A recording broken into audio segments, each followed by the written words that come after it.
a una charla con expertos y hoy vamos a tocar un tema muy diferente de los que venimos viendo, que es la patología vascular. Vamos a hablar de una pequeña parte de lo que es la enfermedad carotidia, que yo creo que es uno de los puntos más importantes, lo que tiene que ver con el diagnóstico, el correcto diagnóstico y el tratamiento. Para esto contamos con un panel con disertantes de gran categoría y con panelistas especialistas en la enfermedad. Vamos a empezar presentando un caso clínico, para lo cual les voy a pedir que consideren que son imágenes en vivo, que teniendo en cuenta la capacidad de la red, van a tener un breve delay y que vamos a responder las preguntas al final. Así que en la medida que se vayan generando preguntas, pueden ir poniéndolas en el chat. Vamos a empezar con el doctor Gerardo García. El doctor Gerardo García es cardiólogo, se desempeña en el servicio de cardiología del Hospital del Carmen en Mendoza, es especialista en Doppler vascular periférico y magíster en ultrasonido y médico de staff del curso de Doppler vascular de la Federación Argentina de Cardiología. Gerardo. Hola, ¿qué tal? Bueno, voy a compartir mi pantalla para que podamos dar inicio a la presentación del caso. Bueno, gracias Laurita por la presentación y además agradecer a toda la gente, ¿no? Que hoy, un 21 de septiembre, donde es un día feriado para todos, y aprovecho a feliz día para todos, estar conectados a esta hora con nosotros. Bueno, también es es un orgullo poder contar con ustedes para poder compartir esta hermosa charla y esta hermosa experiencia. Yo le voy a presentar un caso clínico a modo de approach. Este caso clínico, bueno, es un paciente que me tocó ver en uno de los centros donde yo trabajo, donde se discutía un poco algunas imágenes y las conductas. Entonces tuvimos que repetirle las imágenes y encontramos cosas muy lindas, que es lo que queremos compartir con ustedes, pero todo lo que pudimos sacar fue lo que vimos con el paciente en un día de consultorio. Para comenzar, bueno, este es un paciente de sexo masculino de 73 años. Tiene antecedentes de hipertensión, un marcapaso definitivo hace 8 años aproximadamente, dislipémico, pero él cuenta con una historia importante de eventos cerebrovasculares. Él presentó una ACV con una paresia braquial derecha hace 10 años previo a la consulta o a que lo viéramos nosotros, que fue en mayo de este año. Repite el mismo evento neurológico, pero con un foco más extendido, con una paresia brachiocrural derecha hace 5 años, y 2 años previo a la consulta también presenta otro síntomas relacionados, presenta un síndrome neurovascular agudo con síntomas transitorios. Eso fue 2 años previo a la consulta, y se lo catalogó así porque, bueno, no tenemos imágenes de este último evento, entonces no sabemos por imágenes si fue realmente una ACV o una IT, por eso es que se describe de esta forma. Este paciente vuelve a presentar estos síntomas 6 meses antes, o sea, a finales del año pasado, a principios de este año, con síntomas en la región braquial derecha, ¿sí? Una parestesia que lo llevó a consultar, tuvo menos de 12 horas internado, después le dan de alta, y en ese momento su médico de cabecera le pide imágenes, un ecocardiograma y un ecodoppler de vasos de cuello, que ya lo vamos a comentar enseguida. Y lo llamativo de esto, que él 4 meses previo a la evaluación nuestra empieza también con un cuadro de mareos, y él refiere síntomas de parestesias en miembro superior derecho, parestesias que duraban algunas horas de evolución. Como estos síntomas se empezaron a ser repetitivos, fue a su médico clínico, quien lo deriva a un neurólogo, y el neurólogo, por este nuevo evento, le vuelve a solicitar un Doppler de cuello y un ecocardiograma, teniendo en cuenta que ya tenía otros estudios 2 meses previos a este nuevo evento. El Doppler de vasos de cuello, esto lo muestro porque es el que se hizo a finales de mayo. En el lado derecho describen algunas placas ateromatosas fibrocálcicas de menos del 30%, menos del 40%, pero en el lado izquierdo, que es donde más nos llama la atención, porque todos los síntomas que tienen son derechos, también describen como múltiples placas fibrocálcicas y comprometen la luz en un 30-40%, al igual que en el bulbo carotídeo de ese lado. Lo llamativo que esto fue a finales de mayo, pero él 2 meses antes, cuando tuvo este AIT o probable AIT, también se le había hecho un Doppler de vasos de cuello que no había cambio con respecto a este último informe, o sea, 2 informes de cuello en 2 meses que no mostraban cambios diferentes, pero el paciente seguía asintomático.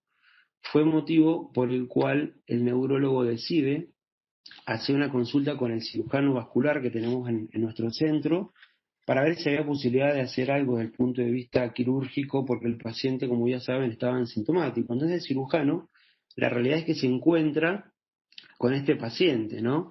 Se encuentra con un paciente que tuvo múltiples ACV o AIT previos, que esos le habían dejado una secuela previamente, que el paciente tenía síntomas actuales, recordemos que seguía con parestesias en el miembro superior derecho, pero que además teníamos 2 estudios recientes, o sea, de esa misma semana que lo evaluó el neurólogo, el cirujano cardiovascular, por el cual teníamos un Doppler de vaso de cuello con placas ateromatosas, que eran no significativas desde el punto de vista hemodinámico y nada más, y un ecocardiograma que en realidad tampoco decía mucho, una dilatación aurícula izquierda y alteración en la relajación, pero no había mucho.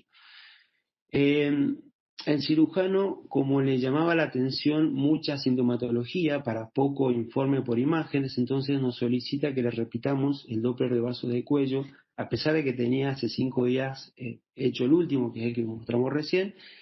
Y lo que hicimos, bueno, fue repetir el Doppler de cuello para ver qué más podíamos ayudar o qué podíamos ver respecto a los estudios previos.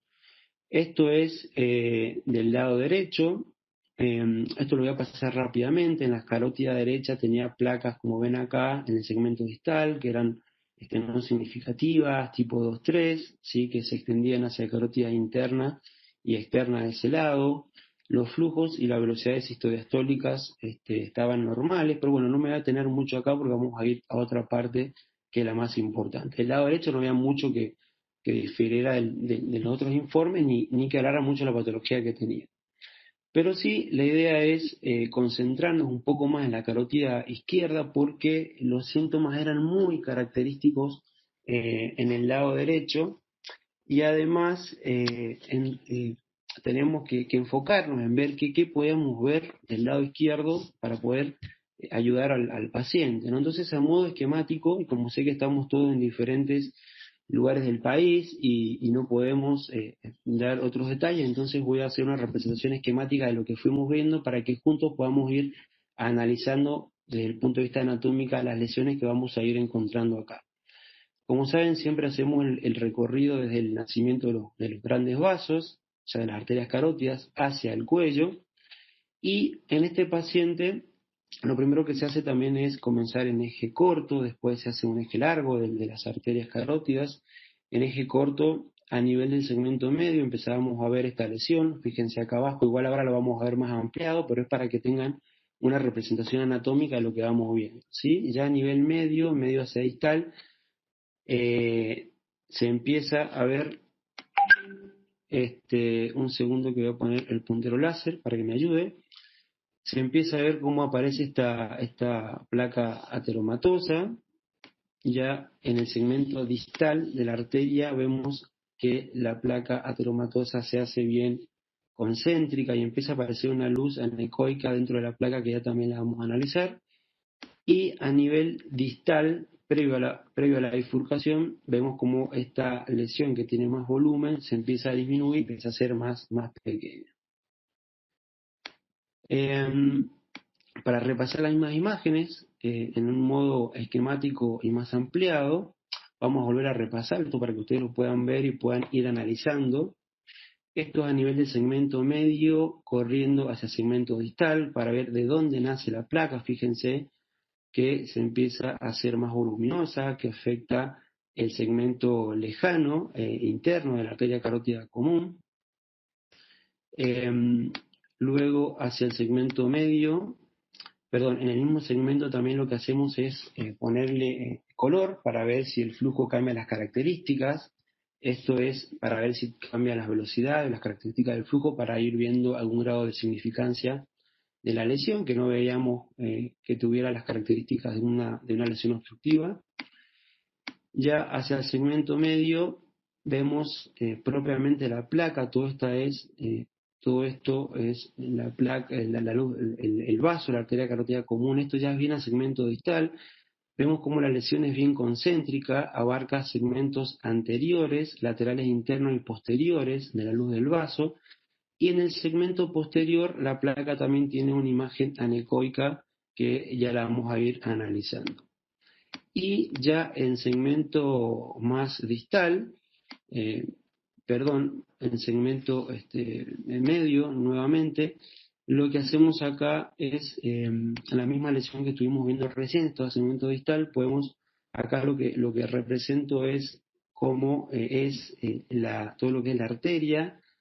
Remarcamos la luz del vaso y esta otra imagen anecoica que está en el medio. Entonces, con estas mediciones nosotros también podemos tomar por ecocardiograma por ecografía bidimensional, podemos tomar las medidas y podemos calcular el área de la placa, y si tuviéramos eco 3D también podríamos calcular el volumen de la placa, que las dos cosas nos hablarían de seguridad, pero bueno, no es un tema que vamos a tocar en esta presentación. Pero como la lesión a nivel distal tenía esta luz principal y esta otra imagen anecoica dentro de la placa, lo que uno piensa que puede ser una placa vulnerable, o sea, con un alto lipídico y con una placa fibrosa, que quizás puede ser una hemorragia intraplaca. Entonces, lo que se hace un poquito para tratar de ir aclarando y definiendo lo que estamos viendo es ponerle color, ¿sí? Con el color vemos que la luz del vaso se llena, y esta imagen anecoica que estaba dentro de la placa también se llena, y eso nos habla de que puede haber alguna continuidad entre esta luz intraplaca y la luz del vaso.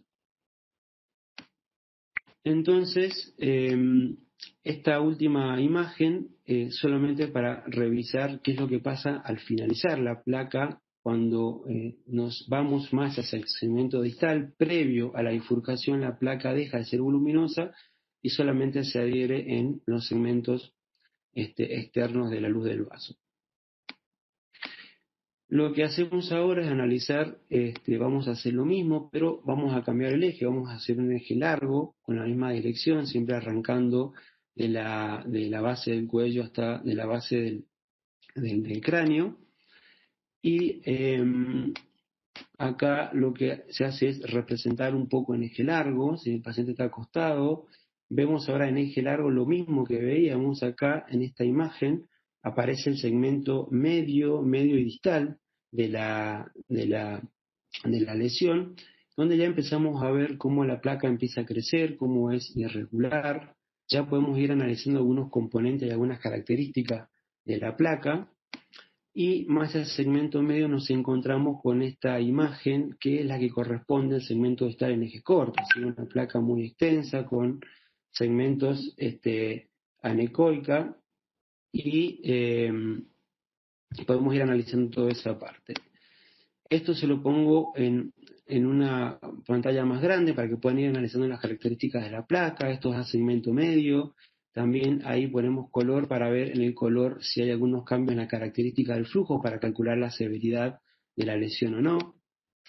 Esto es a segmento medio, este es el segmento distal, donde volvemos a ver la misma imagen, es un recorrido de un extremo a la otra para ver si hay alguna solución de continuidad, y vemos que hay un segmento en la placa que se comunica con la luz del vaso. Entonces eso nos habla que puede estar rota esta lesión, y esta es la última imagen donde muestra el segmento medio hacia distal de la misma. Fíjense los componentes de la placa. Esta es la misma imagen con color para ver cómo se llena el vaso con color, ¿sí? O sea que probablemente haya una ruptura de placa, cosa que ya vamos a ir analizando después. Y esto es la parte distal de la lesión, donde vemos la bifurcación, ¿sí? Y la carótida interna aquí y la carótida externa allá, lo que vemos acá es como la placa aterosclerótica se continúa hacia las carótidas internas y externas. Analizamos el flujo, carótida interna y carótida externa, y después, para ver las características del flujo, si no parece que aumenta velocidad ni tiene presencia diastólica, o sea que probablemente no haya ninguna severidad ahí, cosa que vamos a analizar después con el Doppler pulsado.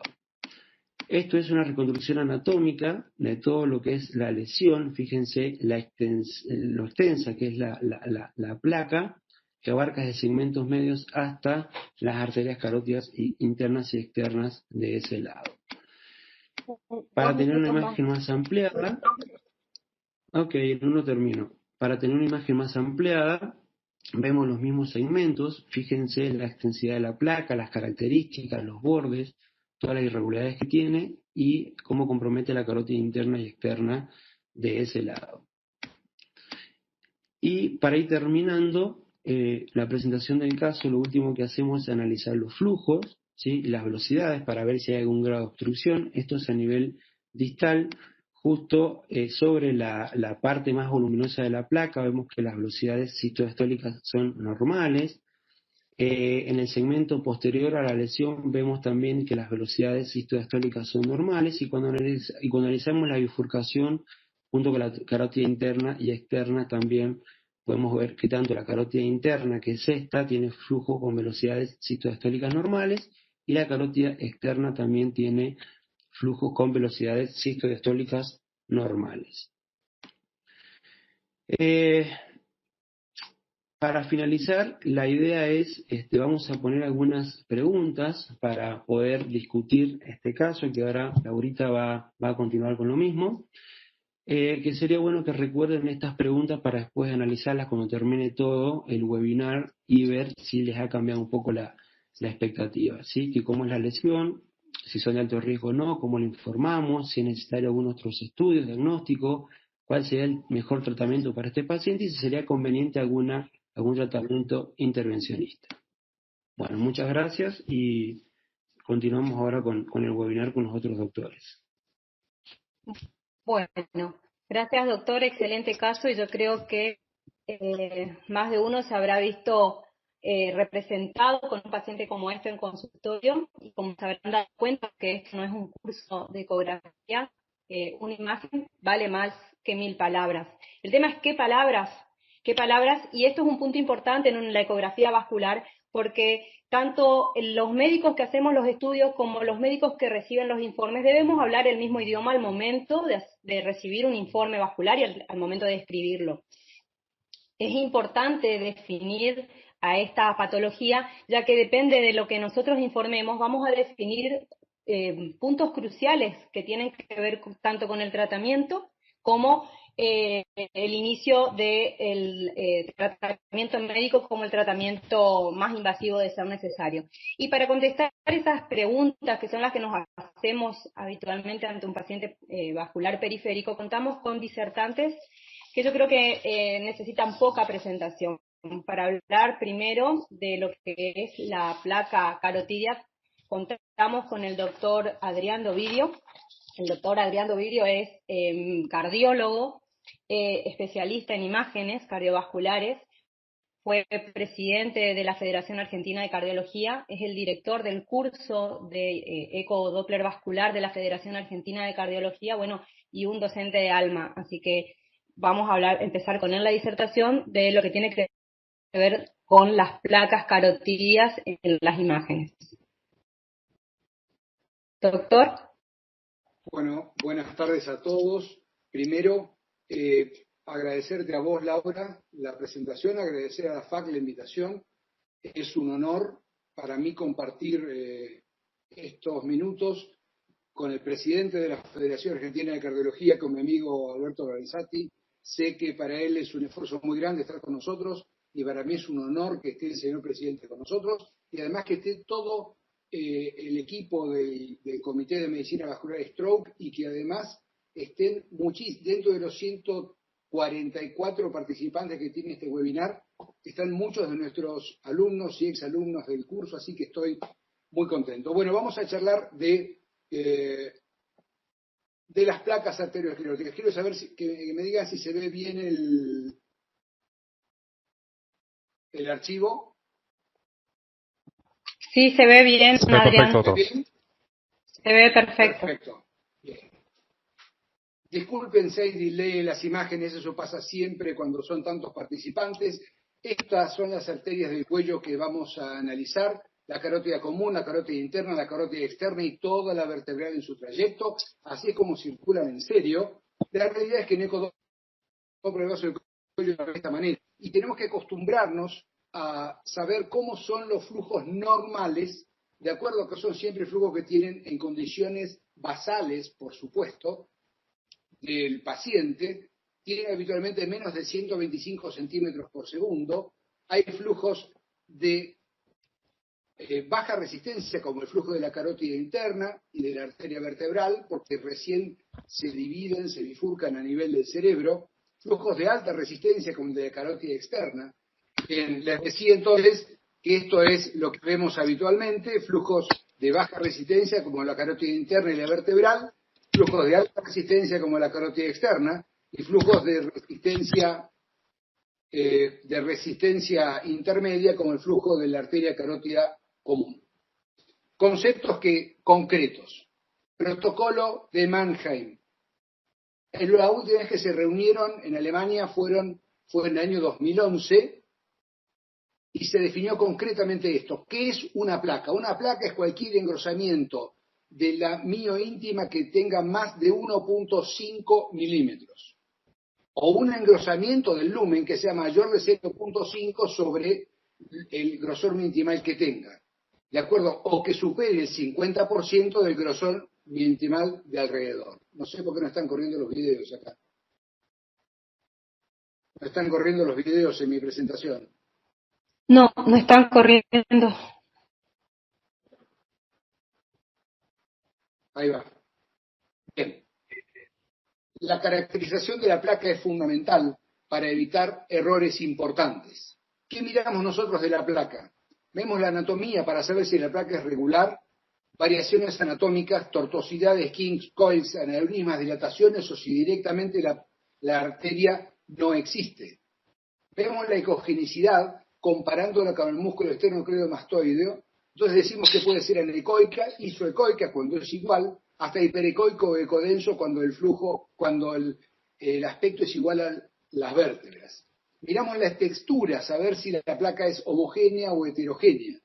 Miramos la superficie para saber si es regular o irregular, si tiene formas excavadas y si tiene algún espacio que tenga mayor de 2 milímetros de profundidad por 2 milímetros de largo, y además tiene el signo del taco, como digo yo, del corte brusco. Estamos en presencia de una úlcera. Ver si tiene evidencia de actividad embólica, cambios en la apariencia de la placa a través del tiempo y además la movilidad de la placa. Para que vean un poquito, ¿se ve el puntero o no? Sí. No se ve cómo muevo. ¿Se ve? Bueno, acá tiene una placa severísima. Se ve. Acá tienen un coágulo que está en el medio de una placa. Este eco lo hemos hecho con una de las asistentes que está escuchando, con la doctora Herbeck, que trabaja conmigo en el hospital. Ahí hay un coágulo en el medio de la placa en un paciente con una ACV. Acá tenemos una placa homogénea, de acuerdo, pero muy extensa, tanto en la cara anterior como en la posterior. Acá hay una placa tipo 1 en el origen, y acá tenemos una placa claramente móvil, rota. Este paciente tenía una ACV en curso en ese momento. Imaginen lo que sentía yo hace muchos años, de acuerdo con esa plaquita que se está moviendo ahí. Y luego, por supuesto, evaluamos con el Doppler las velocidades y si hay o no aliasing.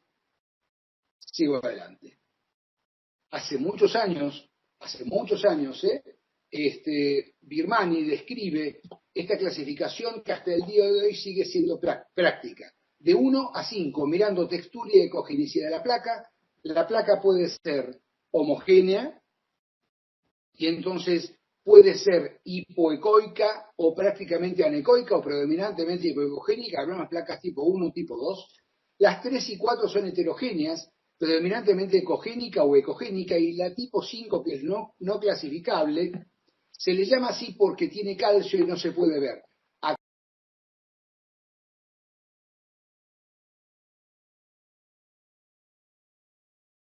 severa, mixta, acá una placa tipo 2-3, acá una placa con una úlcera y acá tenemos otra úlcera más en una placa tipo 4. Un concepto para que todos tengan clarito. Se terminó aquello que el grosor meningimal aumentado tiene relación con la arteriosclerosis. El grosor meningimal aumentado tiene relación con el remodelamiento arterial. No es en ninguna guía, hasta el día de hoy, en ninguna, ni las neurológicas, ni las cardiológicas, ni las guías de medicina vascular, implica que tenga algún factor pronóstico o que tengamos que cambiar un tratamiento solamente porque tiene grosor meningimal aumentado. Sí se relaciona con remodelamiento arterial. Lo que sí tiene predicción para cambiar, particularmente en los pacientes con riesgo intermedio, la conducta, es la presencia de placas arterioscleróticas en las arterias carótidas y femorales. Eso sí es un marcador de arteriosclerosis y de riesgo cardiovascular. Sigo adelante. ¿Qué es una placa severa en cuanto a velocidades? Es la que supera más de 2.3 metros por segundo, que tiene flujo especular, cuya relación con el flujo previo es más de 4, de acuerdo que es heterogénea, superficie irregular, ecolúcias, úlceras, tromos, disección. Sigo adelante. ¿Qué es una placa de alto riesgo? Fíjense que una placa de alto riesgo como concepto básico no hace falta que tenga velocidades altas. Una placa que tiene una úlcera en un paciente que tiene evento en este momento es una placa de alto riesgo y puede ser una placa leve. Acá tenemos una placa que tiene una úlcera en el medio, esto parece un eco 3D. Ahí en el medio tiene una úlcera. En este paciente que no tiene por velocidades una placa severa, hablamos de que esto es una placa realmente vulnerable, es una placa de alto riesgo. Hace muchos años también, en el año 2010, haciendo un estudio fantástico, Hellings y colaboradores demostraron que tener alta densidad intraplaca y hemorragia citaplaca son los signos más importantes de vulnerabilidad de la placa, junto con un core lipídico importante y una capa fibrosa suave que el paciente puede romperse. Ejemplos. Esto es un Doppler de vaso del cuello normal abajo y un 2D normal. La carótida común, la carótida interna, acá está el bulbo carotídeo, acá está el divisor de flujo y ahí vemos la carótida externa como una ramita, todo normal. Siempre arriba donde dice SP es el caso normal y acá vemos que apenas se ve que hay algo por ahí y con la mejor tecnología no se está viendo nada. Esto es realmente anecoica, placa tipo 1. Esta la podemos discutir, puede ser 2-3, pero vemos que la placa es predominantemente, digamos que es ecogénica, no hiperecogénica, de acuerdo, tiene fibrosis, pero muy poca fibrosis. Esto es una placa de tipo 2. Miren ahora cómo empiezo a sumar componentes. ¿Qué pasa? Componentes más blancos, de acuerdo, eso implica que hay más fibrosis, la placa del organismo se está defendiendo. Acordémonos el concepto de que las placas se forman donde el shear stress es más bajo, en el bulbo carotídeo, lo más común, y tercio estal de carótida común, pero se van a romper donde el shear stress es más alto. De acuerdo, justo donde se empezó a formar la placa. Es una placa tipo 3, y cuando hay calcio, que son dos pacientes diferentes, hablamos de placas tipo 4. Eso es una 3-4 del libro. Ahora, si yo les preguntara, ¿cuál de estas 4 placas parece la más severa? Fíjense cómo uno tendería a decir, bueno, esta parece que está muy complicada, de acuerdo, esta parece más que permite el paso de flujo, pero cuando le ponemos color, resulta que la placa tipo 1, que no se veía, tiene un flujo francamente turbulento. Fíjense cómo tuve que cambiar el STIR, porque el STIR sigue siempre la dirección del flujo y no del vaso. Y acá vemos cómo, para tener las velocidades más cercanas a la realidad, vemos cómo acá tiene mucha turbulencia de flujo, 263 centímetros por segundo, es una placa severa, la más severa era la tipo 1. Hoy en día se evalúa la longitud de la placa con un punto de corte máximo normal, o sea, normal. Digamos, las placas menor de 11 milímetros se dice que son placas pequeñas. de 12 a 19 es la longitud habitual, ¿de acuerdo? Evaluamos el grosor mínimo, evaluamos la altura de la placa, muy importante, el área de la placa y si tienen eco 3D, el volumen de la placa. Esto es la nueva clasificación, acá hay es una Jory y colaboradores, esto es de este año. Lo que han hecho es clasificar el tipo de placa. Fíjense, no hay placa, el grosor minimal es menor de 1.5, hay una pequeña elevación, pero es menor de 1.5 milímetros, y hablamos de grado 1. El grado 2 es una placa protuberante que tiene entre 1.5 y 2.4 milímetros de altura, ¿de acuerdo? O tiene un engrosamiento difuso. Y el tipo 3 tiene o es una placa complicada por coágulo, o tiene más de 2.5 milímetros, o como pueden ver es igual a esta, ¿de acuerdo? Estas son placas peligrosas. Realmente tiene un engrosamiento difuso del vaso, y uno habla de que tiene placas arterioscleróticas múltiples. Esto es otra forma, esto es un programa de computadora que básicamente lo que hace es decir que sangre mide la cantidad de píxeles que tiene cada uno y les muestra cómo está compuesta la placa. Las recomendaciones actuales, esto lo dejo, no lo voy a leer, es lo que estoy diciendo yo, ¿de acuerdo? Pero para que sepan que están, este es un artículo espectacular que tiene que leer todo el mundo, y como esto queda colgado en la red, el que lo pase lo va a poder tener y lo va a poder leer con cuidado. Sigo adelante. Bien, esto es con Eco 3D, saber cómo funciona el Eco 3D. Esto es un trabajo de Silesen del año 18, impresionante para ver cómo se evalúa el volumen de la placa. Pero fíjense cómo este trabajo es de este año y compararon las placas vistas en 2D, de acuerdo con las imágenes en resonancia magnética. Y la correlación fue de 0.97. Esto, por supuesto que es operador dependiente, por supuesto que es equipo dependiente, ¿de acuerdo? Pero quien sabe mirar una placa como esta que viene acá, que es una placa muy larga, muy peligrosa y móvil, ¿de acuerdo? Sabe que a mí no me importa que la velocidad esté alta, esto es una placa muy peligrosa y que es la causante de lo que al paciente le ha ocurrido clínicamente. Dos estudios importantes midieron la severidad de la placa. El mundo se mueve por la severidad de placa, hablamos de obstrucción, por la clasificación del estudio NACET, allá por el año 1994, que lo que hace es restar a este diámetro, el diámetro más pequeño, el B, dividirlo por A, multiplicarlo por 100, y ahí tienen el grado de estenosis de la placa. Y este es el concepto más importante que a la hora de hablar de estenosis tenemos que manejar. Acá tenemos la frecuencia Doppler, acá tenemos la reducción del corte transverso del área. Este es el diámetro, acuérdense que nosotros medimos diámetros y no áreas, y acá está la velocidad. Este es el flujo sanguíneo, la línea roja, esta es las velocidades. Fíjense cómo, una vez que el diámetro de la luz se ha reducido en un 50%, el flujo tiene que aumentar bastante la velocidad como para poder mantener, el organismo tiene que aumentar la velocidad como para mantener el flujo estable. Pero es donde el punto aquel a partir del cual el flujo comienza a reducir. ¿Se reduce de manera significativa? No. Pero como es el momento en que empieza a reducirse, hablamos de que es el punto de significación. Cuando llegamos al 70% de reducción del diámetro, que corresponde casi a un 90% de reducción del área, empezamos a encontrar el punto de severidad, que es el punto a partir del cual, a pesar de que aumente mucho la velocidad, el flujo cae. Y esto se cumple en todos los segmentos arteriales del organismo. Esto permite separar el punto de significación en un área de significación y en un área de no significación y de significación.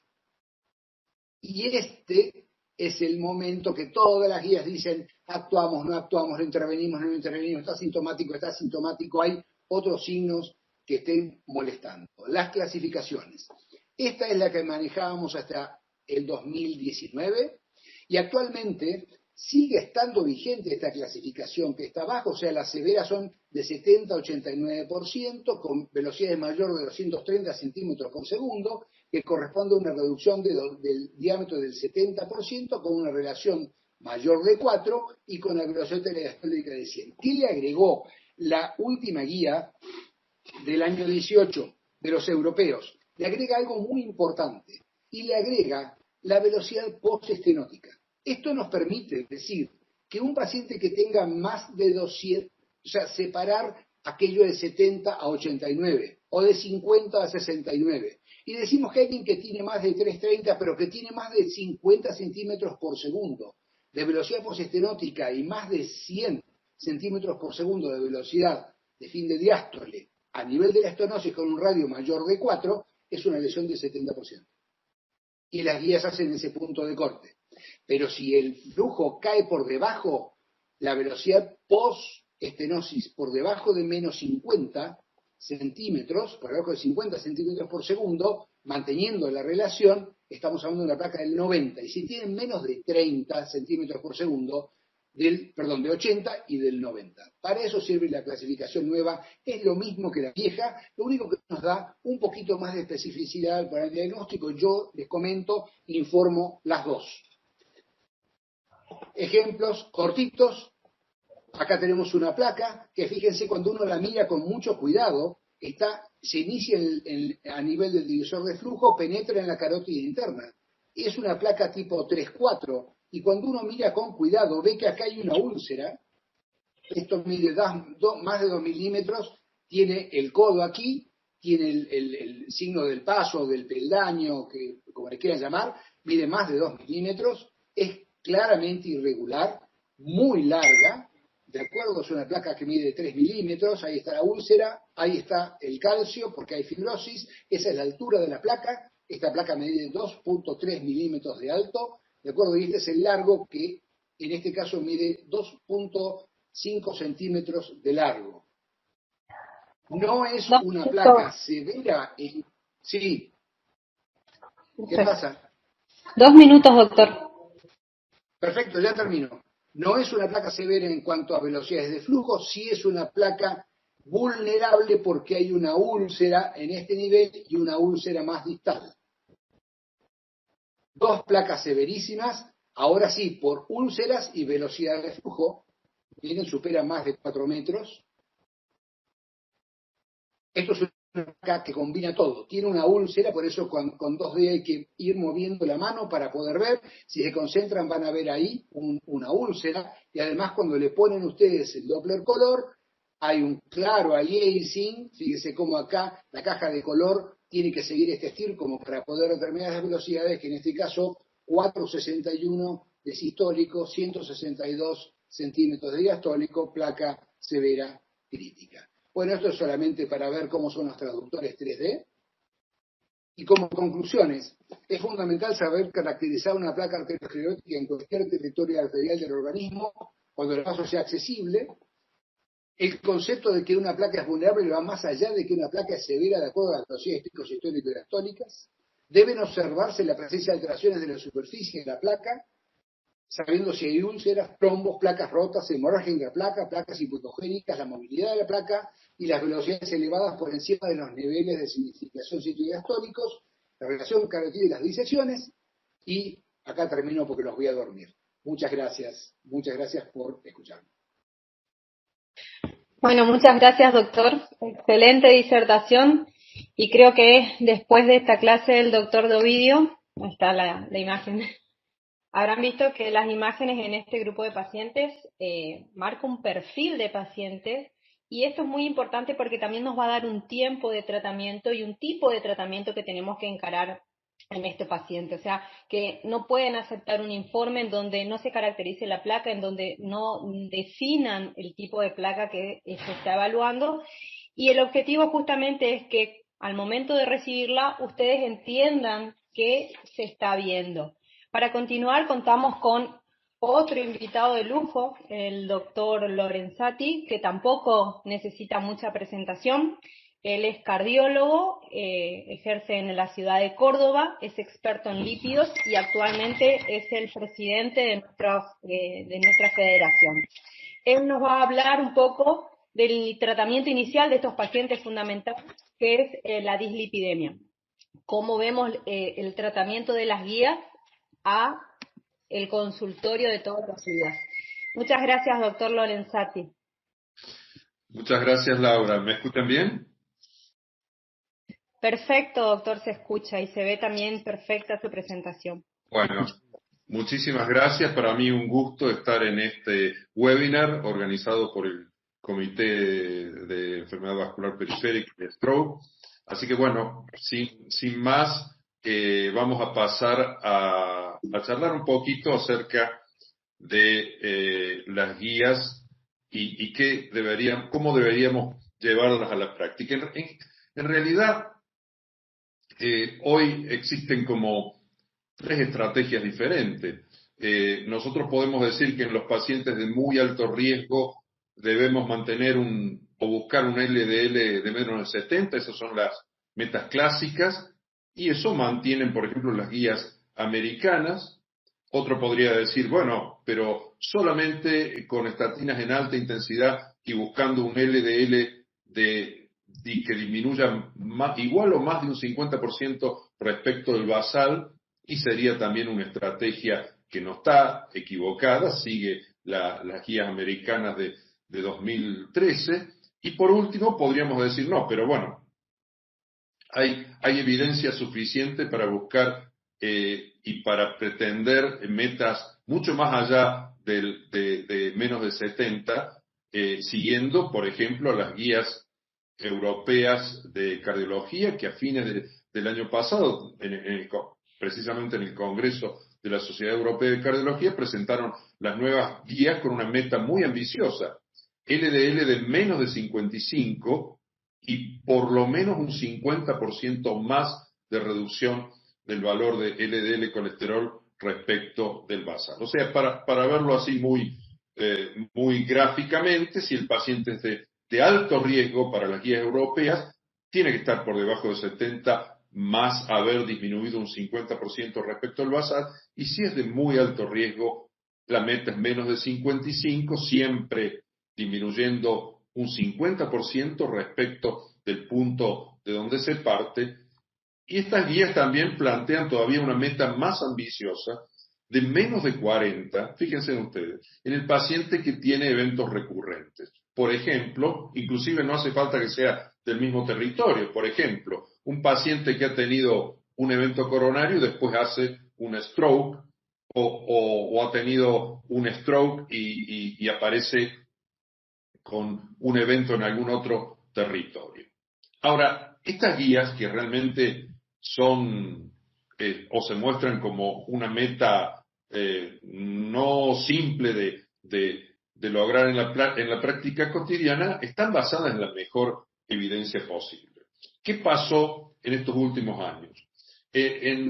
Aquí arriba ustedes pueden ver un subanálisis del famoso metaanálisis de los trialistas en colesterol, el CTT. Realmente metaanalizó todos los estudios con estatinas, miles y miles de pacientes, pero en este caso haciendo foco en los pacientes que tenían menos de 78 miligramos por decilitro de LDL colesterol, que de por sí hay muchos pacientes que tienen bastante más que eso, pero ellos tomaron este grupo y se fijaron la diferencia que había entre los que tenían en promedio 66 versus los que tenían 50, apenas 15 miligramos por decilitro, y encontraron una diferencia de 29% de mayor reducción de eventos vasculares en los pacientes que llegaban a un LDL más bajo. Después apareció el estudio IMPROVI, estatina sola versus estatina más ezetimibe, en pacientes con eventos coronarios agudos que estaban en meta, 69 era el nivel promedio con la estatina sola, versus 54 alcanzado con estatina más ezetimibe, y aquí se observó una disminución de eventos vasculares modesta, pero estadísticamente significativa. Y después los estudios con los anticuerpos monoclonales inhibidores de PCSK9, el Fourier y el Odyssey, que tuvieron una estrategia muy similar, el primero en pacientes con enfermedad coronaria o vascular estable, crónica, el segundo estudio en pacientes post-síndromes coronarios agudos, y en ambos casos, partiendo de un LDL de alrededor de 90, pacientes tratados con estatina fundamentalmente en alta intensidad, que alcanzaban niveles menores a 55. En el caso del Odyssey, 53, en el caso del Fourier, el promedio fue 30, y en ambos casos una disminución de eventos estadísticamente significativa. Y por esa razón, las guías nos plantean para los pacientes de muy alto riesgo vascular, las guías europeas me estoy refiriendo específicamente, estas metas que acabamos de ver. Pero si repasamos rápidamente qué pacientes deberían alcanzar estas metas, tomemos simplemente muy alto riesgo cardiovascular.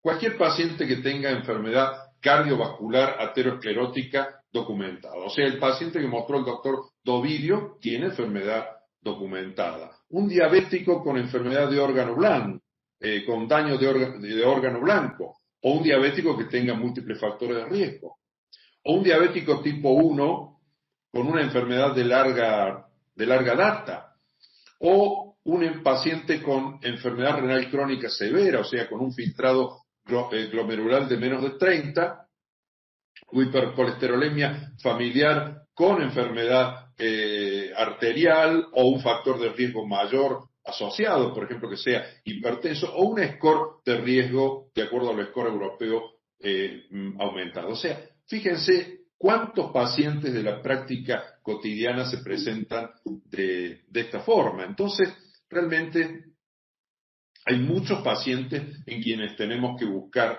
estas metas que parecen realmente muy difíciles de alcanzar, y vamos a ver algunos ejemplos de que no siempre es tan difícil de alcanzar.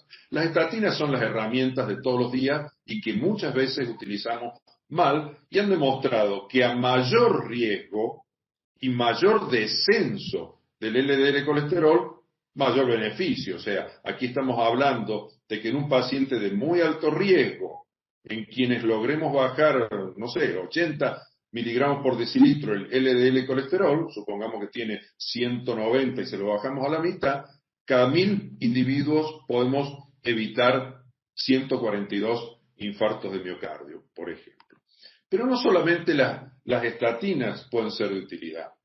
A la izquierda el clásico ploteo mostrando que cada 1 milimol de descenso del LDL, o sea, 40 miligramos por decilitro, desciende los eventos en un 22-23%. Exactamente lo mismo se observa en el gráfico de la derecha, pero sin estatina. Es muy curioso. Con dieta, son viejos estudios, con secuestradores de ácidos biliares, colestiramina, que lamentablemente ya no se consigue en Argentina, el paciente a quienes se ha agregado osetimibio. O sea, hay alternativas, y precisamente esta gráfica está tomada del estudio IMPROVE-IT, y simplemente la pongo para demostrar que los pacientes que tenían más riesgo en el estudio IMPROVE-IT fueron los que más se beneficiaron.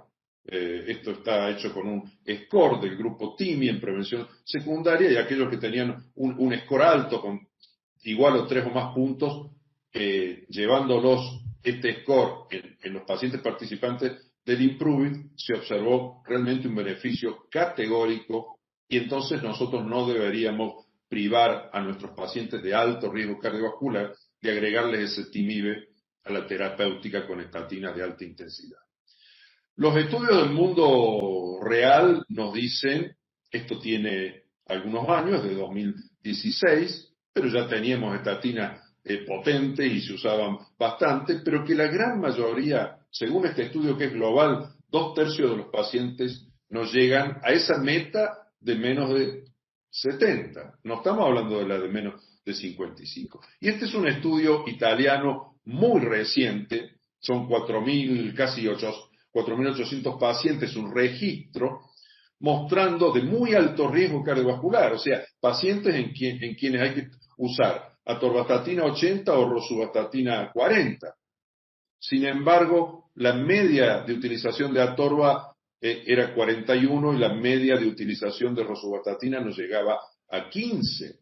Y ustedes pueden ver aquí en el gráfico de la derecha que había pacientes en quienes no se había prescripto estatina y había pacientes en quienes se le había dado muy baja dosis, o sea, realmente de muy alto riesgo cardiovascular y estaban insuficientemente tratados. Y lo que es peor aún, entre el 40% de esta no buena utilización de las estatinas era por decisión médica y un 15% por decisión del paciente. Cuando vemos en este registro cuántos pacientes estaban con estatina y ezetimibe, en el global no llegaba al 15%. Y en los pacientes que estaban con estatinas de alta intensidad, solamente un 5% se les había agregado ezetimibe. La resultante es que esa meta de la Sociedad Europea, estamos hablando de pacientes de muy alto riesgo vascular, alcanzaban un LDL de menos de 55, un 38%, alcanzaban una reducción de igual o más del 50% respecto al basal, un 23%, y alcanzaban esta doble meta, que es lo que realmente plantean las guías, no más de un 3,5%. ¿Cuál es la intervención que nos está faltando de analizar? Bueno, los inhibidores de PCSK9, que están disponibles en Argentina, alirocumab ya desde hace año y medio, ahora se va a estar disponible a partir de este mes evolocumab.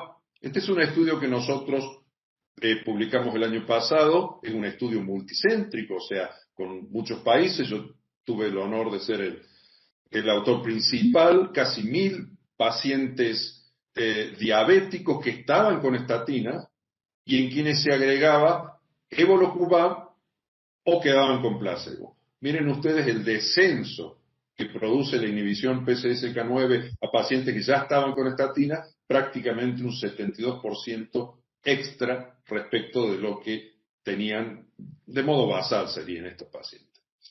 Hay un estudio muy interesante de simulación, porque en el mundo todavía no hay registros, tenemos muchos datos de estudios. Yo ahora les voy a mostrar también un estudio que presentamos la semana pasada en la Sociedad Europea de Cardiología, en el congreso que fue virtual. Pero esto es un registro, son 25.000 pacientes que llegan con un infarto de miocardio. A la izquierda, en celeste, ustedes pueden ver la media en la admisión, es 120, 130 de LDL colesterol.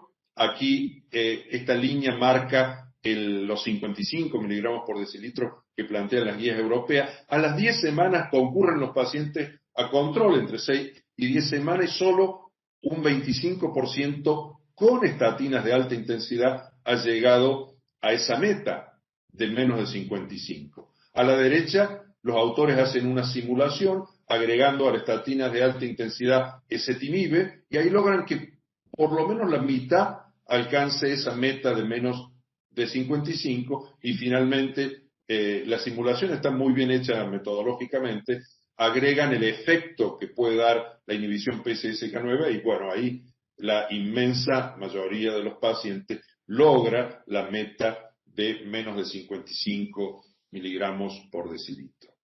Esto es lo que yo les comentaba recién. Los mismos pacientes diabéticos del estudio con evolocumab versus placebo y que tomaban estatina, nosotros analizamos cuáles llegaban a la meta de 50% reducción respecto al basal 55 miligramos por decilitro o menos de nivel de LDL, y esta doble meta la alcanzan con estatinas más inhibición de PCSK9 el 80% de los pacientes.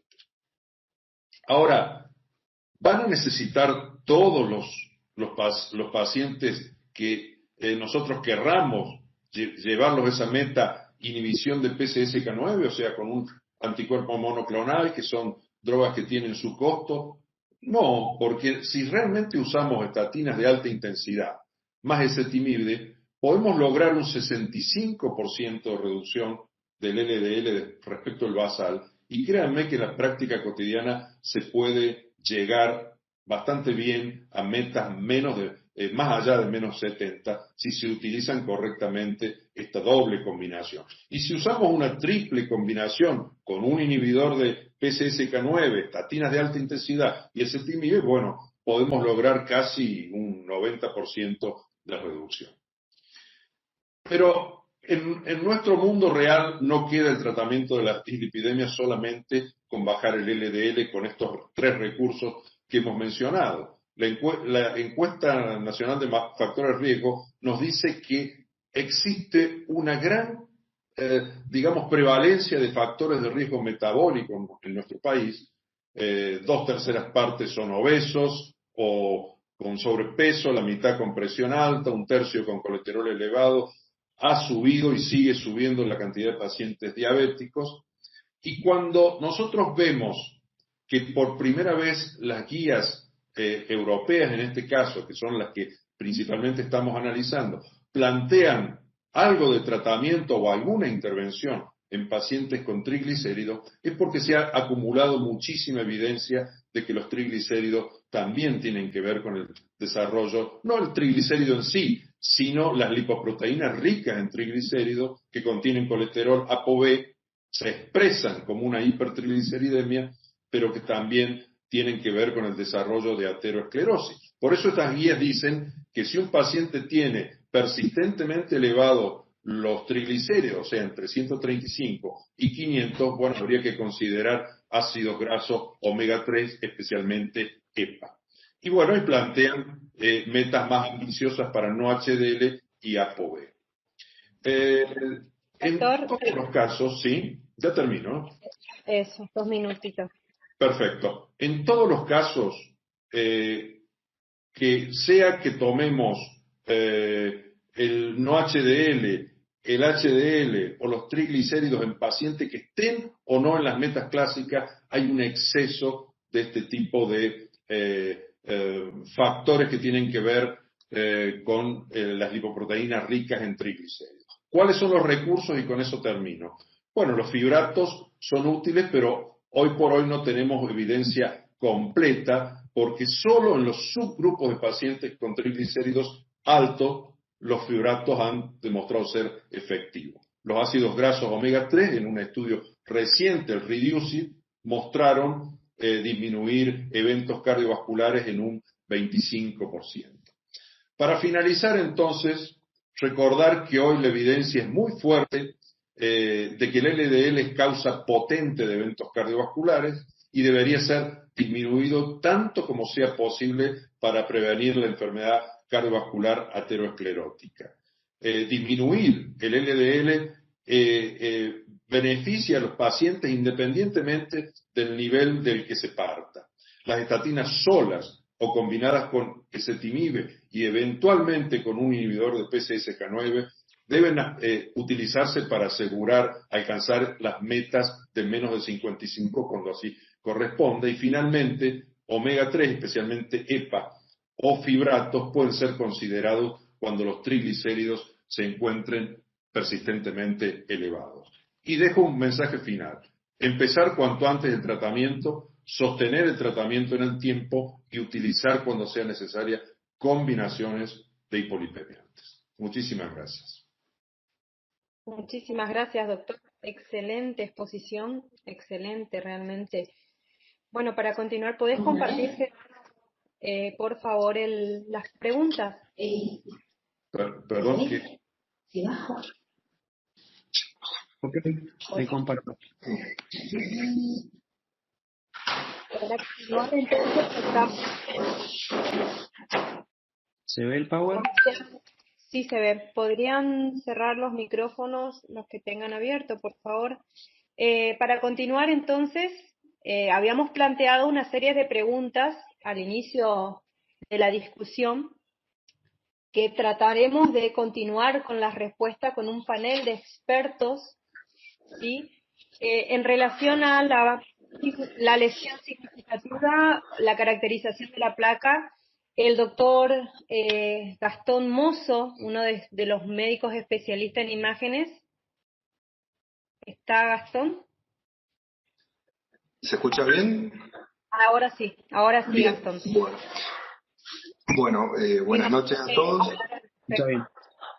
¿Se escucha bien? Bueno, con respecto a la discusión sobre si es una lesión significativa, tenemos básicamente dos formas de medir las lesiones, la significancia. Una es el criterio hemodinámico, basado en las mediciones correlacionadas con el método Nasser. Como bien expuso el doctor Adrián Dovidio, una lesión adquiere significancia hemodinámica cuando supera el 50% de reducción del diámetro luminal. Eso va a indicar un aumento de la velocidad pico sistólica mayor a 125 centímetros sobre segundo y de fin de diástole de 40. Y para lesiones del 70% cuando se superan los 230 centímetros sobre segundos, los 100 de velocidad de fin de diástole y el ratio es mayor a 4. La otra forma de determinar la significancia y la severidad de una lesión está establecida en los criterios morfológicos y de características de la placa, ya sea en cuanto a la distorsión de la ecoestructura, con respecto a la heterogenicidad de la placa, a la composición, a la pared fibrosa, a la presencia de úlcera o ruptura, y esta placa claramente tiene varios elementos. Con respecto al informe, el informe tiene que ser un informe que tiene que tener un mensaje muy claro. Esta es una placa en la cual tiene que actuarse de inmediato, es prácticamente una urgencia vascular, debe informarse como una placa ateromatosa, extensa, que está extendida desde el tercio en medio de la carótida común izquierda hacia la bifurcación y aún ingresa a la carótida externa y la interna. Es una placa heterogénea en cuanto a su composición, tiene elementos de placa tipo 1, tipo 2 y tipo 3. Tiene características de alto riesgo, ya sea porque es una placa que tiene signos de ruptura y signos de ulceración, por lo cual es una placa vulnerable. Bueno, excelente, doctor, muchas gracias. Para continuar, contamos con otro experto, especialista en cardiología y en imágenes cardiovasculares, el doctor José Nagy, que quisieran que nos respondiera la siguiente pregunta. ¿Es necesario complementar el informe con otros métodos? Sí, dos cosas. Yo creo que este caso nos enseña muchas cosas. ¿Hola? ¿Me escuchan? ¿Hola? Ahora ¿me escuchan? Sí, ahora sí, José. Dos cositas. Primero, un poco completando la pregunta 2, claramente es una placa de alto riesgo, es una paciente de alto riesgo y nos viene diciendo desde hace 10 años que es de alto riesgo, cuando empieza con su primera ACV. Ha pasado mucho tiempo y analizando un poco las imágenes que mostraba el doctor Gerardo, se puede ver claramente que no solo tiene una enfermedad teromatosa importante, progresiva, sino que es activa en el tiempo, es muy extensa y es bilateral. Si ustedes se fijan, el ecodoppler nos está informando muchas cosas. Más allá de que tiene muchos criterios de vulnerabilidad, como recién decía el doctor Gastón Mosso, dado por la heterogeneidad, la extensión de las lesiones. Cuando nosotros sabemos que más de 1 centímetro ya empezamos a hablar de placas de alto riesgo, cuando la altura es más de 4 milímetros hablamos de alto riesgo, cuando la placa es heterogénea y si tiene un componente anecoico es de alto riesgo, y la placa mayor que están mostrando ahí es una placa que seguramente tenía un núcleo anecoico muy grande, probablemente por una hemorragia intraplaca, que es una de las causas que generan estas imágenes. No se puede ver, es dudoso si hay un flap o un efacelo, pero claramente es una placa que ha sido, es y parece que va a seguir siendo de alto riesgo hasta que se estabilice esa úlcera que tiene ahí, que se ve muy bien por el relleno en remolino que tiene la lesión cuando le vemos el Doppler color. Obviamente, esto se tendría que haber visto antes, porque todos estos marcadores que estamos definiendo nos están avisando del riesgo de lo que pudo haber ocurrido y que realmente ocurrió. Cuando nosotros vemos una placa de ese tipo que todavía no se rompió, pero con núcleo grande, el movimiento intraplaca nos está avisando que eso se va a romper. Cuando nosotros vemos que el núcleo es muy grande, se puede romper. A eso hay que sumarle que si se fijan, distal a la placa ulcerada hay otra úlcera. Y si se fijan, en la zona del bulbo, más adelante, más distal, más cefálico, hay unas irregularidades que parecen haber sido úlceras previas, que probablemente hayan sido en su momento los que generaron el evento isquémico mayor de hace 10 años. Tenemos constatado, por lo que dice la historia, 4 eventos, 2 ACV y 2 crisis isquémica, sin contar los eventos que nosotros sabemos ocurren, que son silentes y que el paciente no tiene sintomatología, o la sintomatología es un poco gris. Por lo tanto, es una placa que claramente, más que vulnerable, está complicada. Es una placa de muy alto riesgo, obviamente, porque está activamente complicada.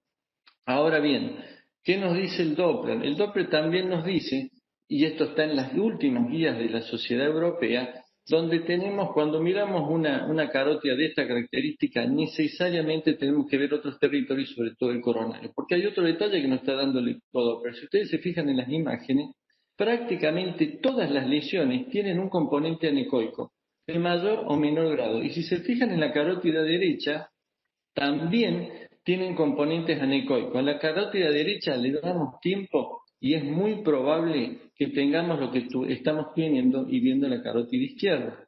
Con respecto a estudios complementarios, y no me quiero extender mucho porque los tiempos yo sé que son muy cortos, creo que es importante 2 o 3 cositas. Primero,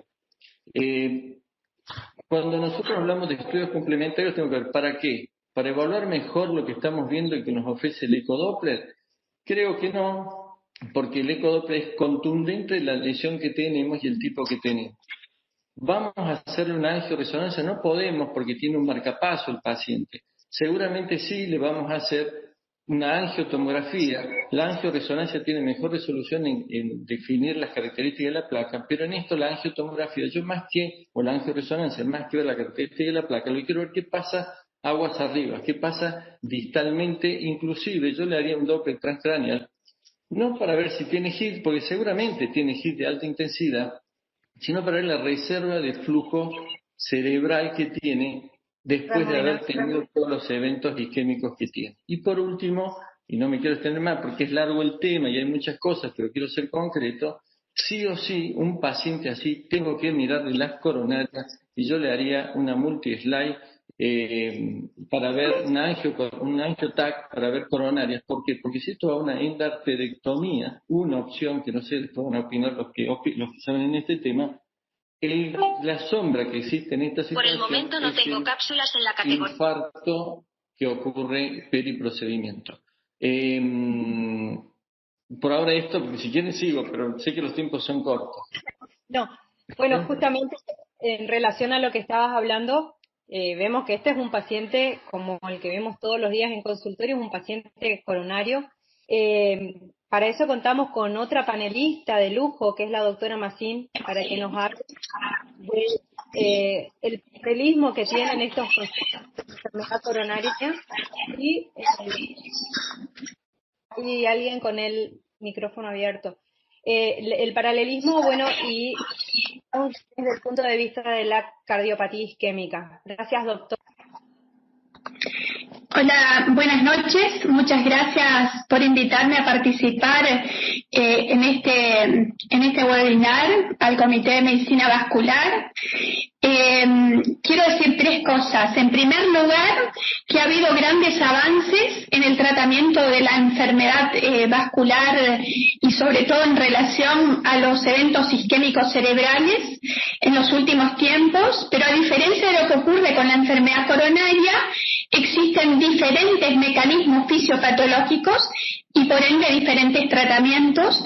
En este paciente en particular estamos en presencia de una enfermedad carotidia extracraneal, pero también, como bien dijo el doctor recién, habría que investigar qué ocurre a nivel intracraneal, porque a veces estos pacientes, que en este caso tienen un accidente de placa similar a lo que ocurre en la enfermedad coronaria, puede tener un accidente en otro territorio vascular, dado que en la enfermedad coronaria existe siempre la posibilidad de que 1/3 de nuestros pacientes presenten múltiples accidentes de placa y y este dato es muy importante a la hora de generar el tratamiento. En segundo lugar, quiero decir que el ecovascular se asemeja a lo que es el OCT para la enfermedad coronaria. La enfermedad coronaria ve el mecanismo fisiopatológico de lo que ocurre en las coronarias, y el ecodoppler en buenas manos ve prácticamente lo que ocurre en la placa.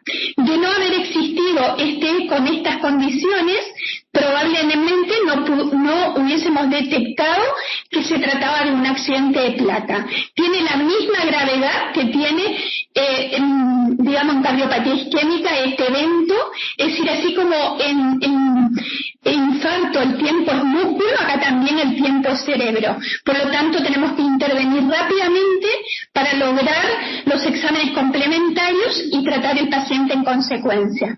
Es de suma importancia una resonancia del cerebro por difusión para ver el tamaño del evento isquémico, porque de esto va a depender el tratamiento.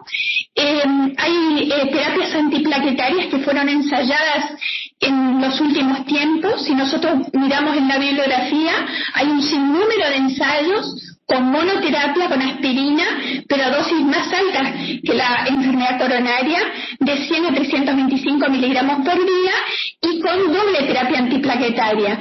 El ticagrelol en el ensayo Sócrates no demostró beneficio de asociar la doble terapia antiplaquetaria en la reducción de los eventos vasculares, sí con el clopidogrel, y de detectarse un accidente de placa. Hay 3 ensayos que son muy importantes y que han formado parte de importantes metaanálisis, que son el ensayo POINT, el CHANGE y el SAMPRIS. Estos ensayos han chequeado la dosis de carga de clopidogrel de hasta 600 miligramos, iniciados dentro de las 24 horas de iniciado el evento vascular, y conjuntamente con la aspirina, dosis de carga y mantenimiento, mantenido por 21 días a 90 días, mostró una reducción significativa de los eventos cerebrovasculares. Sin embargo, si nosotros miramos las curvas en estos metaanálisis, el mayor impacto en la reducción de los eventos cerebrovasculares es en la primera semana. A medida que nos alejamos en el tiempo, puede existir un incremento en el riesgo de sangrado, pero no sangrado cerebral, sino sangrado sistémico. Por eso, este es un dato fundamental, y no podrían utilizar la doble terapia antiplaquetaria aquellos pacientes que en la resonancia por difusión presentan microhemorragias, tienen un tamaño del ACV, del evento isquémico, muy importante, tienen antecedente de un sangrado cerebral o tienen antecedente de un sangrado sistémico, que fueron pacientes que fueron excluidos de estos ensayos. Por lo tanto, hoy en día, a la luz de la evidencia, podemos iniciar doble terapia antiplaquetaria con dosis de carga de aspirina y clopidogrel, y mantenida por un periodo de 21 días, lo dicen las guías de stroke del American College y la American Heart. Las demás guías pueden extender esta doble terapia hasta 90 días, y después el paciente debe recibir monoterapia con cualquiera de estos 2 fármacos, ya sea con aspirina o con clopidogrel indefinidamente. Muchas gracias. Excelente, doctora, excelente, clarificante su respuesta. Y bueno, contamos entre los participantes a un cirujano y un hemodinamista que discutieron el caso. Quisiéramos que nos dijeran brevemente, doctor Usanti y doctor Herrera, su opinión respecto a este caso.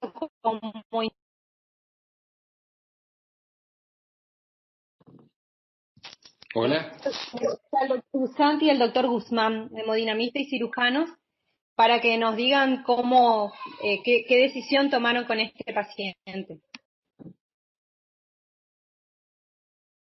Hola, ¿se escucha? Sí, doctor, se escucha. Buenas noches. ¿Cómo están todos? Saludos a todos y feliz día. Gracias por la invitación a participar. No sé si quiere hablar Francisco primero, porque yo no sé si lo trataron o no. Yo voy a dar mi opinión como hemodinamista de varios temas que parecieron importantes. No sé si quiere hablar Francisco primero. Doctor Guzmán. Bueno, buenas noches. ¿Cómo están? Muchas gracias por la invitación. Gracias, Gerardo. Este es un paciente que, bueno, compartimos, que yo se lo derivé a él por la alta sospecha clínica y porque, bueno, realmente hemos hecho un buen equipo y confío mucho en sus imágenes. Hoy por hoy, gracias a esto, muchas veces estamos, en algunos casos, sobre todo informes de él, tratamos, y sobre todo cuando la patología lo amerita, tratamos de resolver los problemas solamente con el ecodoppler vascular, pero no lo podemos hacer en todos los casos porque tenemos muchas diferencias, y ustedes ya lo han visto en este caso, que con 5 días de diferencia teníamos un ecodoppler que hablaba de enfermedad leve, cuando en realidad tiene una placa de alto riesgo, es una placa complicada, que en realidad, como alguno de los doctores nombró, es una urgencia vascular. Este paciente, bueno, sin duda, dentro de los estudios complementarios que necesitábamos, sobre todo por la alta sospecha, por los factores de riesgo, era una cinecoronariografía, con lo cual hubiéramos querido también, ya que hacemos una cinecoronariografía, estudiar las carótidas para corroborar los hallazgos y porque nos da otros datos, sobre todo en la extensión hacia distal de la placa, con lo cual a nosotros nos ayuda a planificar las estrategias. Y una vez hecho este estudio, obviamente se define si depende de la coexistencia o no de patología coronaria, tratar la patología carotidia con cirugía, la endarterectomía, que hoy sigue siendo el gold estándar para este tipo de patologías, de forma urgente, ¿no? Porque es una placa complicada en un paciente sintomático ya de 10 años. Nos viene avisando 4 veces que con síntomas, no sé exactamente cómo pudo pasar que realmente este paciente no hubiera sido tratado. En la endarterectomía, seguramente con parche y con shunt, es una cirugía que tiene excelentes resultados, da mucha seguridad en el tratamiento, en el manejo de esta placa, y de la que, bueno, por suerte vamos de a poco ganando experiencia y con una baja tasa de morbo y mortalidad perioperatoria. Así que sí, este paciente sin duda es una urgencia vascular. Como estudio, para concluir, pedimos una cinecoronariografía y angiografía, que para nosotros sigue siendo el gold estándar. Por desgracia y por la situación actual de la pandemia, este paciente se perdió, no apareció nunca más, lo rastreamos y no apareció, con lo cual, bueno, no pudo ser tratado y, bueno, al día de hoy seguimos buscándolo. Así que, bueno, eso es, en mi humilde opinión, lo que podemos compartir. Muchas gracias. Y el doctor, el hemodinamista, el doctor está... Sí, ¿me escuchan? Sí, ¿cómo está el doctor Santi? Sí, doctor Santi, unas palabritas acerca de su opinión como hemodinamista respecto bueno, hay varios temas, sí, no sé si me escuchan bien, pero hay varios temas interesantes que se han tocado y que tienen que ver más allá del final del paciente, de la patología y la observación de las lesiones vasculares y la correlación que existen con otras áreas del cuerpo. Me llamó la atención, en la práctica diaria nosotros recibimos permanentemente estas ecografías, el ecodoppler, y la verdad que es verdad que no todas vienen tan informadas, y hoy hablar de vulnerabilidad de placa en el territorio vascular en general es bastante complejo. Cuando el doctor Dovidio mostró una placa, creo que una de las primeras de Renú Irmani, una anatomopatóloga muy famosa, que se ha dedicado históricamente a correlacionar la histopatología con las imágenes. Justamente entender y hablar de vulnerabilidad de placa, úlcera, ruptura de placa son conceptos histopatológicos que siempre hemos tratado de correlacionar con las imágenes. En mi experiencia personal, soy especialista en tomografía de coherencia óptica y según Renú Irmani es el método que más se aproxima, como también nombró la doctora, a poder describir una placa vulnerable. Pero hay conceptos que por ahí se mezclan entre vulnerabilidad de placa y ruptura de placa. Para nosotros en hemodinamia, cuando hablamos de vulnerabilidad de placa, no es placa rota, es vulnerable. Versus cuando hablan de ruptura de placa, donde ya la vulnerabilidad pasó a un estadio posterior, que creo que es lo que tiene este paciente en la carótida. Una placa rota crónica, ya no vulnerable, ya se rompió. Nosotros por tomografía de coherencia óptica, es más, ya hay trabajos publicados en tomografía de coherencia óptica en carótida, podemos ver perfectamente el core lipídico, la hemorragia intraplaca, la thin cap, o sea, la disminución del engrosamiento de la placa, y hacer diagnóstico de vulnerabilidad de placa. Pero hasta el día de la fecha no existe ninguna evidencia que diga qué debemos hacer con la vulnerabilidad de placa, más que el tratamiento médico que hoy se hace, que son las estatinas, que ya muy bien hablaron. Sí que me pareció interesante hacer este aporte. Tampoco entiendo por qué un paciente con esta urgencia vascular ya no fue resuelto. Lamentablemente, como contó Francisco, el paciente se perdió, espero que lo encontremos, si todavía está. Y con respecto a la terapia puntualmente, bueno, me voy a pelear un ratito con el Francisco, porque es lo que hacemos todos los días cuando nos vemos. Creo que el advenimiento del tratamiento mínimamente invasivo y endovascular va paso a paso. Las últimas publicaciones, si bien el gold estándar sigue siendo la endarterectomía, las últimas publicaciones, más probablemente hay un trabajo muy lindo publicado en el 2008 y el 2019, donde no hay diferencias estadísticamente significativas en manos expertas en el tratamiento endovascular versus la endarterectomía. Por varias razones. Primero, porque creo que no solamente es tratar la carótida, sino es tratar lo que está arriba, en caso de enfrentarlo. Y segundo, que el advenimiento de la tecnología ha ayudado muchísimo. Y así que bueno, ese es mi aporte. No sé si quieren consultarme algo más, pero es lo que opinaría al respecto a este caso. Bueno, muchísimas gracias, doctor, muy, muy amable por su opinión. Y bueno, y con esto damos por terminada la mesa. Habrán visto y espero que haya cambiado pues respecto al inicio y al final. Estamos hablando de la patología vascular, que es de importancia para el cardiólogo. Tenemos que tenerla en cuenta, tenemos que pensarla, tenemos que buscarla, y cuando la buscamos tenemos que tratar de que los informes. Yo les agradezco de parte de Laura, de todo el comité, al presidente, a la doctora Massín, a los que funcionan de panelistas. Realmente creo que ha sido una mesa de altísimo nivel. Muchas gracias a todos. Gracias a ustedes y felicitaciones.